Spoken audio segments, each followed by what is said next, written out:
বাংলাদেশের রাজনীতিটা এমন হয়ে গিয়েছে, রাজনৈতিক দলের নেতাকর্মীরা মাঠে, রাজপথে আন্দোলন সংগ্রাম করে, মিছিল মিটিং করে, আর এদিকে রাজনৈতিক দলের নেতাদের ছেলেমেয়ে তারা বিদেশে পড়াশোনা করে।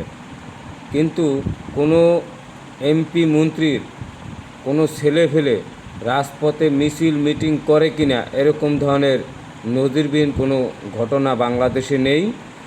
আর আমাদের বাংলাদেশের রাজনৈতিক দলের কর্মীরা তারা জেল হামলা মামলার শিকার হয়, জেল খাটে এবং তারা মাঠে এবং রাজপথে এই আন্দোলন সংগ্রামের মধ্যেই তাদের থাকতে হয়।